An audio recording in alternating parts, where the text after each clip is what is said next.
și mă gândesc, Doamne, nu știu cum să-i mulțumesc, cum să-i mulțumesc pentru tot ce a făcut. Mi-a dat curaj să devin cine acum sunt, că m-a întărit, fată, mergi înainte.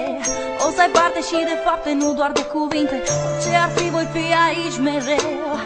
Știi bine, te poți baza, ai sprijinul meu. Mi-ai dat, Doamne, tot ce mai frumos nu se putea. Mi-ai dat speranța să o trăiesc și o trăiesc prin ea. Mi-a fost alături zile bune și nopți grele, când plângeam din despărțiri sau duperele. De mici copii ea mereu mă apăra, acum că-i mare e ca și mama mea. Mă alintă, mă răsfață cât se poate și-mi dă și bani să mă trezesc la realitate.